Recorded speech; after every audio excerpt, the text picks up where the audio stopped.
Ladies and gentlemen, greetings and welcome to not just another edition of the Locked On Padres podcast, but also the Locked On Diamondbacks podcast. The old jolly fellow currently speaking. My name is Javier Reyes. You might be familiar with some of my baseball-related work at Just Baseball, which is a great website. You could check me out on Twitter at Javipeno, Javiipeno. Locked On Padres on YouTube at LO_Padres for the Twitter.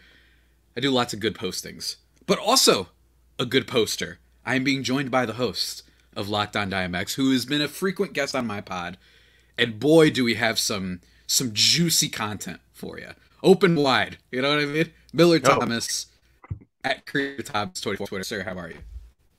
I'm doing good. The open wide comment, interesting, but we're doing good today, sir. Hey, man, I just think that it's the rare time, right, that the Diamondbacks, that you're actually going to be kind of excited to talk about them. And that's what we're going to be doing on today's episode, talking about this upcoming series a little bit between the Padres and the Diamondbacks. It is kind of timely, of course. You know, hopefully everybody enjoyed their Labor Day weekend, and I'm really excited for this series. And the reason why is because I've known Millard for a couple of years now.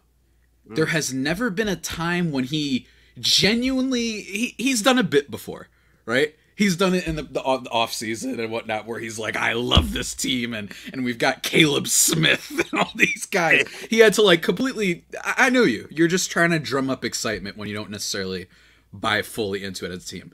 But over the last week or so, the Diamondbacks have kind of been a little bit of like the hipster team of baseball, where like a lot of people are getting into them. They've got a lot of fun players. They've got my boy Christian Walker.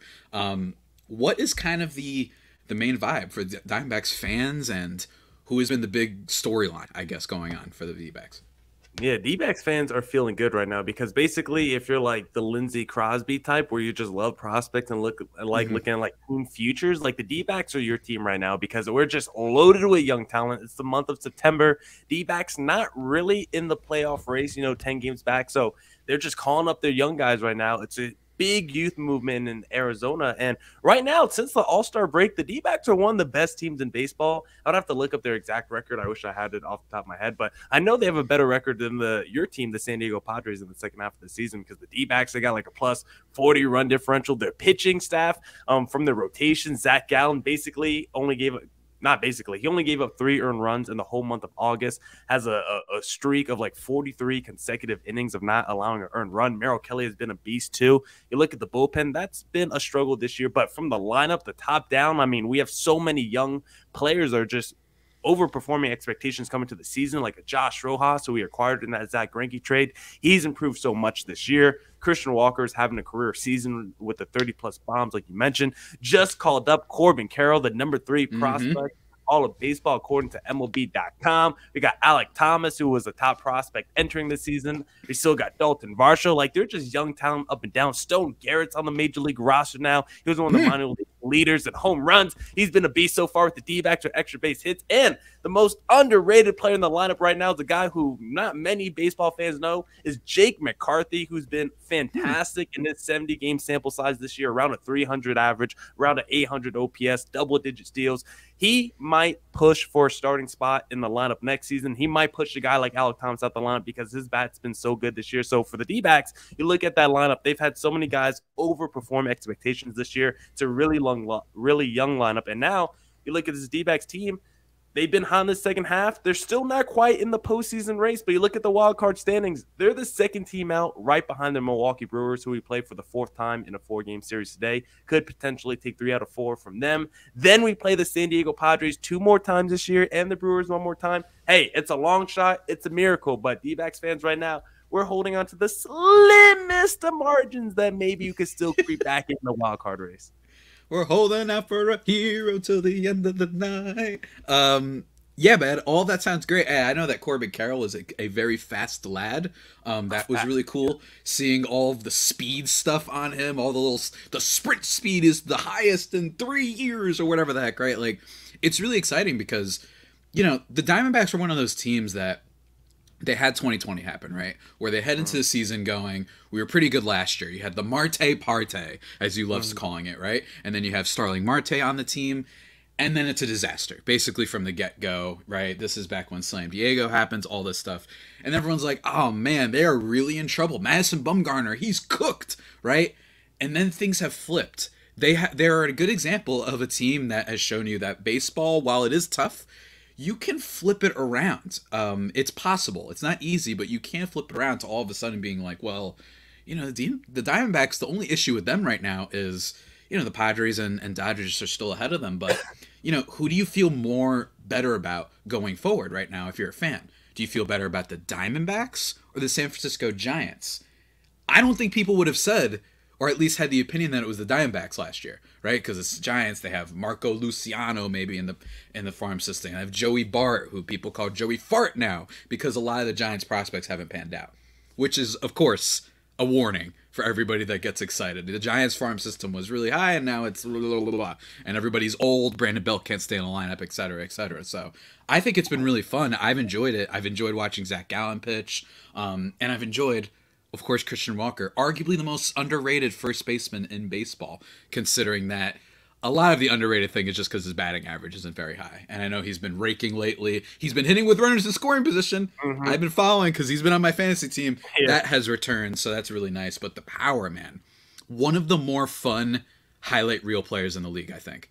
Just because, not that he's not good outside of it, but it's just so fun seeing the home runs. Like, he looks like he smokes every ball to the Romulans' home planet. I mean, it's just nuts, right? Like, so the Diamondbacks, I mean, people can't tell. I'm a big fan of what's going on over there because I'm also not threatened by them right now. Not yet. Oh, yeah. I'll be more threatened next year. I'll be threatened more next year. Hey, we'll check back in 3 weeks. You never know in 3 weeks what could happen. We might see you guys in the first round of the playoffs. But yeah, Christian Walker, there's a reason we call him Christian. I mean, he was one of the league leaders from like 2018 and 2019. Or maybe it was 2019, 2020, and like hard hit and like hard contact percentage. So like all those advanced stats really liked him. So he had like a down year last year because of injuries and stuff like that. But he's been able to tap back into the power this season, which has been a really nice development for this D-backs team. And also, Javi, he's going to win the Gold Glove this year. If you look at pretty much any defensive metric on Fangraphs for first baseman, he's literally like number one across the board. And most defensive first basemen on Fangraphs are like negative or like have like negative defensive stats. He's like the only one with positive defensive stats among all first basemen on Fangraphs. So he's going to win the Gold Glove. And I like your Giants point about their future because I always felt like they were fool's gold, especially coming into this season because they had that great year last year where they won 100 games. But did anyone think that was repeatable? I felt like we had to have regression to the mean because you had guys like Evan Longoria and the Johnny Cuetos have fantastic seasons, and Cueto's still having a fantastic season with the White Sox, but felt like they had so many just like old players just overperform expectations. And now heading into this season, a lot of those guys have regressed to the mean. Then the young players haven't panned out. Meanwhile, you look at this D-backs team, a nice young squad. You don't really have too many old guys. Like Christian Walker is like the oldest player in this lineup at like 31 years old, and he's still arbitration eligible, which is crazy. So this D-backs team, I think they're going to have one of the best lineups in baseball over the next 2 to 3 years because you got Corbin Carroll this season that got called up. Maybe Jordan Lawler has a cup of coffee next season, who was our last year's first-round pick. Then maybe 2 years from now, you got Drew Jones, who is the number 2 overall pick in this year's draft. Now, that's, of course, best-case scenario if all your prospects hit their ceiling, what your team could be. But, as a D-backs fan who doesn't really have any way in terms of signing big-time free agents because those guys never pan out. The Zach Greinke's and the Madison Bumgarners, our trades never work out. Like, we need the player development to hit. We need these prospects to hit because without that, this D-backs future is just pretty much riding on these prospects. I don't like putting all my eggs in the prospect basket. I'm the big anti-prospect guy, but I think for this D-backs team, you kind of have to. Yeah, I mean, because like you said, some of the signings haven't worked out, like Madison Bumgarner, right? It just has not come to fruition for a winning season necessary for the D-backs. But what I do like is also what I like is that they have foundational pieces. They have your Walker, and they signed Marte recently, Ketel Marte, I should say. I like that they're still showing a willingness that if someone comes around, I wouldn't be shocked if the Diamondbacks try and get a decent free agent in the offseason class. But that's just me. Although I will say, Ketel Marte, I thought he was supposed to be, I don't know, good. Down here. He's having down here. He's having down here. Just a down year. Just a down year. Okay. It's totally cool. Season. But you know what? People have down seasons. It's fine. You know what? The Angels, they might be selling their team. D-backs. A lot of outfielders. Maybe we get the Ohtani market. I wouldn't be opposed. I wouldn't be opposed. I'm throwing it out there. I've discussed on the pod. We got a lot of top prospects. Why not? Okay. Get Gallen, Kelly, and Ohtani in your rotation. Then you add Ohtani in your lineup with the Carroll and the Rojas and the Marte. Who knows? It could be interesting. Throwing it out there. We got to compete with teams like the Padres, We can going out there getting Juan Soto. We got to compete out here.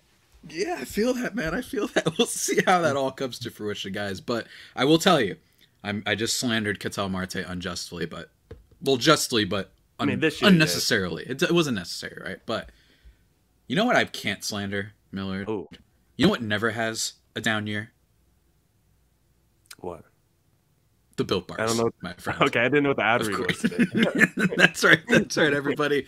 If you haven't tried Built Bar Puffs yet, though, specifically, you are depriving yourself of one of life's greatest joys. And guess what? There's a new flavor. That's right. Covered in chocolate, they've got cookie dough now. Delicious, indulgent cookie dough. It's great, guys.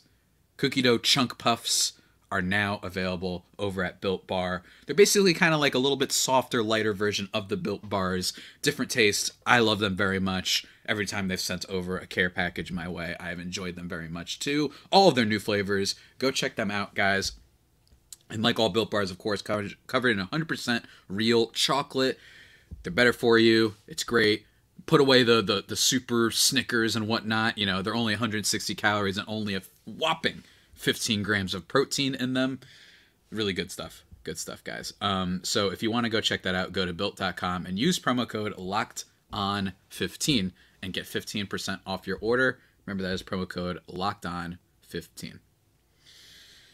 Millard, my man. Yeah. We got to keep it rolling, man. So the Diamondbacks, they're cool. I really appreciate them beating up, by the way. This isn't just like, oh, they scored a little 5 runs. They've had a good week. Some 13-run games. Was it against the Brewers or whoever? I forgot who the heck you guys played this week, but it was the Brewers. Yeah, Brewers this week. We also smacked the Phillies if you want to look at a couple of those scores. 13-7 and 12-3. You did give it back by a 2-18 loss, but it's really, really cool. It's still cool. Yeah, I know. They've been scoring a lot, man, and that's really good. And you mentioned earlier about their second half record. They're 23-17 in the second half, which is definitely better than their 40-52 pace from the first half. It just feels like, at least there are a lot of teams in baseball where you look at them, maybe not a lot, but there's a good amount of them where you're like, oh my God, how do you get out of this, right? Your Detroit Tigers, your Oakland A's, your maybe even to a small degree, your Texas Rangers, your Colorado Rockies, your Pittsburgh Pirates, Cincinnati Reds, Chicago Cubs. There's all these like really bottom dweller teams, and I think it's fair to say that the Diamondbacks have vaulted ahead of at least that crop of group for the time being. Again, like you said, we don't know how it's going to pan out, but at least there's hope. And at least there's a semblance of a plan, right? And I have to admit, with the Padres, sometimes we're like, oh man, are we sure that they know what they're doing? Or are they just trying to build this the way that you and I build our fantasy football teams, which is just go after a star. Boom, that's a star, shiny object, go grab it, right? Go draft Josh Allen in the first round. Forget about depth, right? Who knows? That might be the case here, but I'm wondering, do you have any questions about my Padres heading into this, I'm sure, just heavyweight million people watching matchup that we've got coming this week? Oh, yeah, it's heavyweight matchup. And I like the AJ Preller approach and the philosophy of being aggressive, because I feel like if I was a GM, I would be like a Preller or Dave Dombrowski, where I'm just like, blow up that farm system, baby, and go give me a star. That's what baseball's about. We got to have stars. But for this Padres series, I mean, how are you feeling about your team at this time of the year? Because, the second half is usually where the throats get a little tight of those Padres players. And so far in the second half, I mean, Josh Hader had, finally a save in one of his most recent outings. I know he's been a struggle since coming over to San Diego. Like, do you feel like this team is where it needs to be in the second half of the season? Because I feel like there's still a lot of moving parts, still a lot of question marks around this Padres team. I feel like there's still some inconsistencies with some players in their rotation and their lineup. And just really, like, outside of like Manny Machado, like, I don't feel like I'm in love with this Padres lineup right now. Like, how do you feel about your team at this point?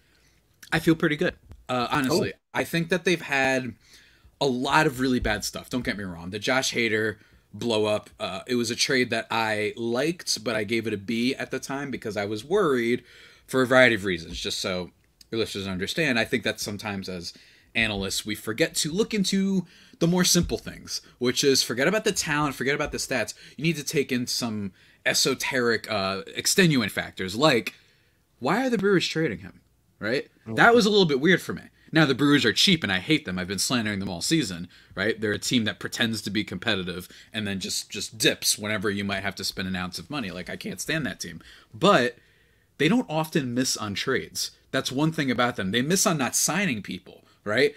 And you could even argue signing Christian Yelich has hurt them because he's, declined really rapidly. But their trades, usually they know what they're doing. And with the Padres, they trade for Trent Grisham. That guy still isn't even hitting over 200. So that was an issue. And the other thing I didn't like was, he'd been getting lit up a little bit close to the deadline. The rumors about Josh Hader becoming available were suspiciously close to the deadline. Your team, other teams, they've had guys that are, we heard about Madison Bumgarner. Can he be moved months ago, right? Months ago. Mm-hmm. We've heard about Andrew Benintendi, right? Who's now in the IL for the Yankees, but he was a common name that everyone threw out there. David Robertson, and even to a smaller degree, Juan Soto we even heard about before. You didn't really hear a lot about Josh Hader, especially for a team that was in first place. So he's been bad. He's walking a lot of batters, not making anyone swing and miss, huge control issues. And even when he does locate the ball, he's getting hit up. So it's really concerning. It's at the level where the fact that he looks like a guy you need to designate for an assignment is definitely not what the Padres traded for. But with all of that said, there's still 22, or I'm sorry, what are they? Let me make sure I get this right. Yeah, there's still 22 and 18 in the second half of the season so far, which is good.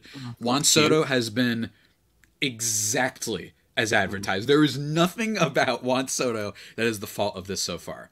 One problem with the team was Josh Bell off to a really, really slow start for the Padres. Hit a ton of ground balls, which is why I made a joke about how he might have been Eric Hosmer in disguise. Oh, that was a great tweet you had. Thank you. That one made me laugh. That one was It's my biggest one yet. Yeah, it's my biggest one yet. I'm constantly chasing the high of that tweet, by the way, just constantly going after it. But, it was meant as a joke because, in fairness, Josh Bell has been pretty productive before as an offensive player. He's had a year where he hit 37 bombs. He was good last season. This wasn't Adam Frazier for the Padres last year, a guy that was an all-star, and it was the only time ever that he showed anything.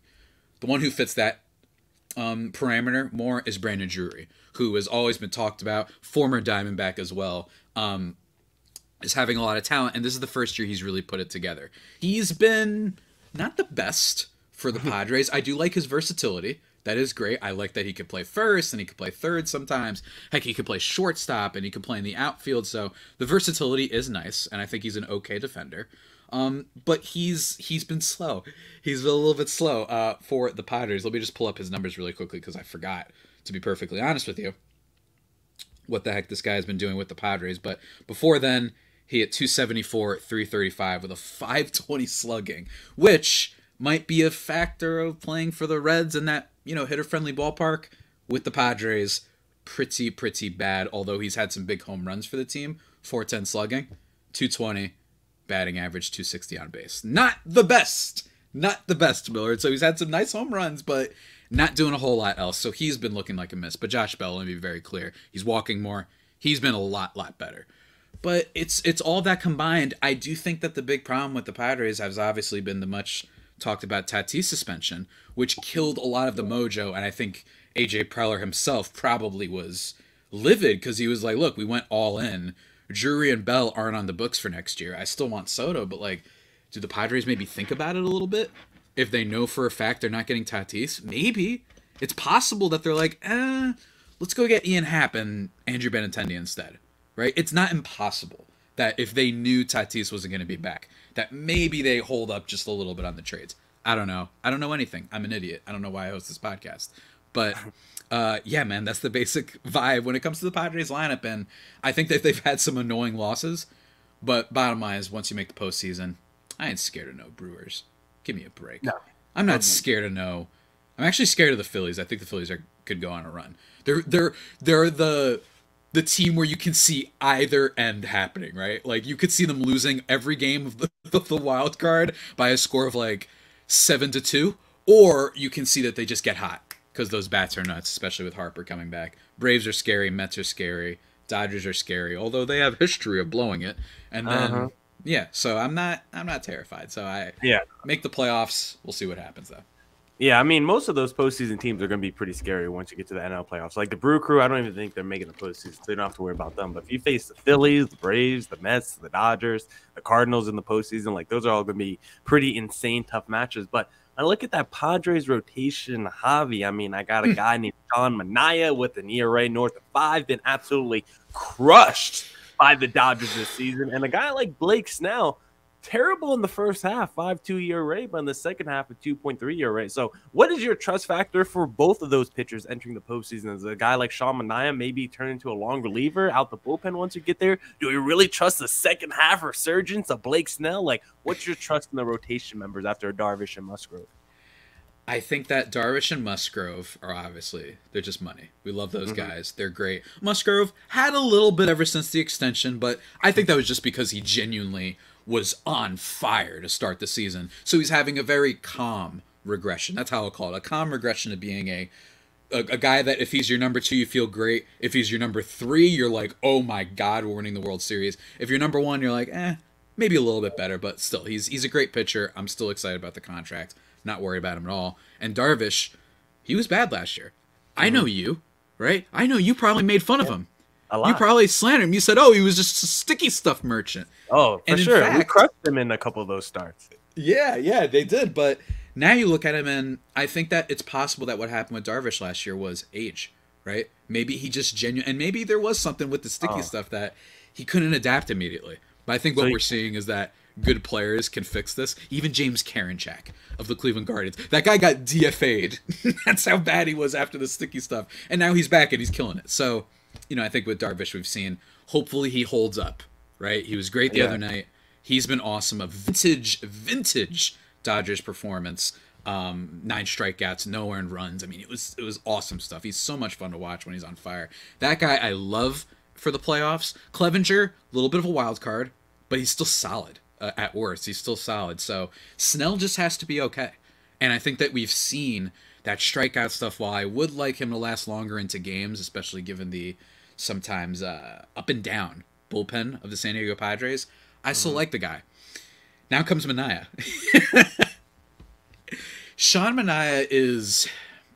I still stand by loving the trade when they made it. The reason why is because if Manaea is your 4 or 5, you're in business. I do not like him as a 1 at all. Not at a 2. Maybe, depending on your first 2 guys, a 3. But as a 4 or 5, I was all for it. Entering a contract year, he'd been an innings eater. He was with Bob Melvin in Oakland. There was a lot to like. And I know that his stats, a lot of strikeouts, but he gets hit hard, right? That was his thing. Even with all his sinkers that he's thrown, he gets hit hard. But I didn't think it would get this bad. I think it's at the point where, and even Manaea himself came out the other day and was like, if it's better for the team, maybe I shouldn't pitch. Like, to paraphrase just a little bit, just a paraphrase. Admitting defeat.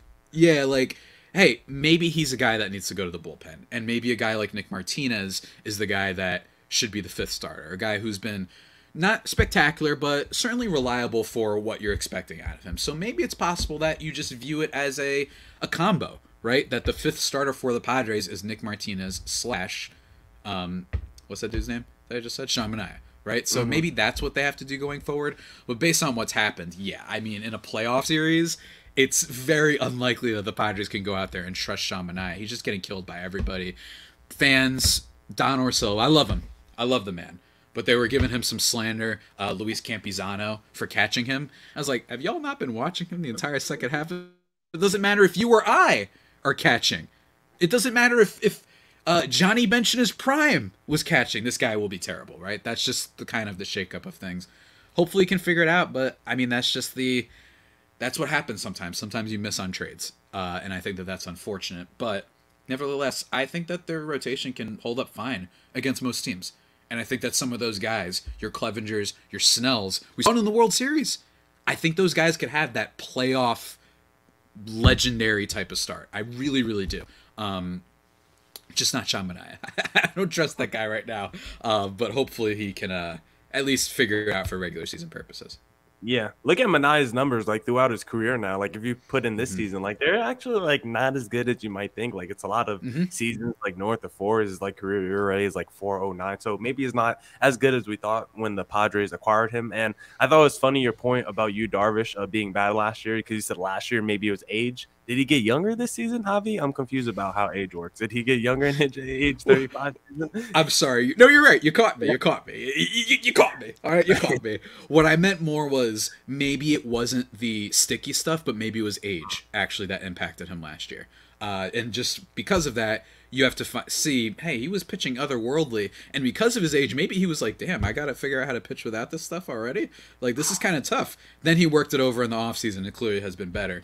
That's my thing. For next year, could be a problem. But he is also Yu Darvish, and Yu Darvish rules, and he's so much fun to watch. 3,000 strikeouts he recently reached for his major professional career. Not all of them in the major leagues. I don't care. Still counts to a degree in terms of just an incredible pitcher. And I think that a tinkerer that he is, he'll find a way, right? Strikeout rate's down, but he lasts longer into games. And I think that that's what matters if you're not giving up a ton of runs, so.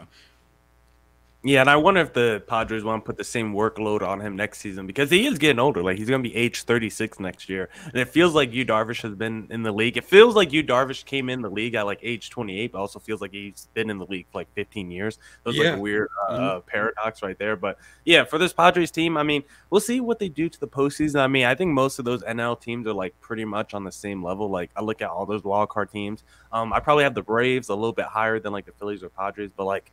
I don't know. If you told me the Padres took down the Phillies in the series, then took down the Cardinals in the series after that, I wouldn't be shocked. Now, if you told me the Padres end up in the World Series, you know what? I might be a little taken aback by that statement. You know, I might be a little shocked by that. But other than that, Padres, we'll see making the postseason. But you know what? The D-backs, we're still right there. We're still right there. We still got to see you a couple more times in the Brewers and the Dodgers. So you never know. We might get back in the race. And if the D-backs can make it, you know, within 5 games of the wild card, we'll consider that a successful season by D-backs fans. I will say, I wish that the Padres had a little bit of an X factor for an unproven, can this guy come up and be great? You know, they had that with Mackenzie Gore. You were hoping that CJ Abrams could do that, but they traded those guys. I think that Ha-Seong Kim is the most underrated player on the team currently. Great defense, and has developed to be an average major league at bat. So I'd be looking at that. And just to kind of encompass how bad Sean Manaea has been in August, throughout his career, he just gets gassed. And maybe that's his thing. ERA in August by year since he debuted in the league. 2016, 3.97. Oh, that's not that bad, right? 2017, 9.17. 2018, 4.26. 2019 didn't qualify. 2020, 5.06. And 2021, 9.9. I'm sensing a trend here. Man. I don't know, Jim. I don't know, man. So hopefully he can pick things up. But yeah, man, look, I know that it gets thrown around a lot, but the Atlanta Braves from last year really are a great example. The Nationals from a few years ago are a good example of teams that, you know, aren't necessarily receiving the most hype, but you could just go on a run. Even the Red Sox to a small degree last year. They're a wild card team. And they just hit the crap out of the ball. Will it last forever? I don't know, but stranger things have happened. And bottom line is this. Padres are just not used to playoffs, so by itself, making the playoffs is just awesome. And it's going to be awesome for them. And hopefully, right, Dodgers fans love talking smack. But if we face them again, guess what? This time, hopefully, our top 2 starters aren't going to be hurt. And then you guys can act like you just beat us straight up. You didn't. You got lucky. Again, wow. Congratulations on the 2020 World Series. The Mickey Mouse win, as some people call it.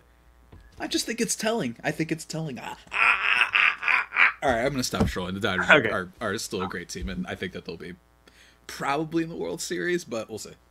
And I was going to say, for Padres X Factors, why not the most average All-Star of all time being the X Factor and Jake Cronenworth, the 2-time All-Star?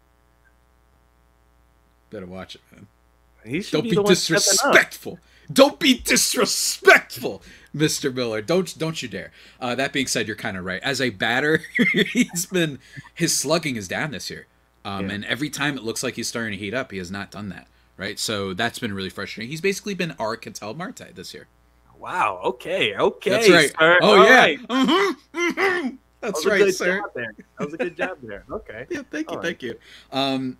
Millard, that about does it for our first of 2 episodes this Mhm. week. Thank you, everybody, for listening. For the next episode, I promise you're going to enjoy it. It's fantasy football season, right? And no. That doesn't mean we're talking about the Arizona Cardinals or we're talking about the formerly San Diego Chargers. No, not like that. We're doing a draft. That's right. Tomorrow's episode, Millard and I drafting former Padres and Diamondbacks that are no longer on the team and were sent away via trade since the beginning of the AJ Preller era, which is 2014, around then. It's going to be a lot of fun. We're going to be drafting each other's players and mocking essentially both of our GMs for losing some big-time talent. So that's going to be a lot of fun.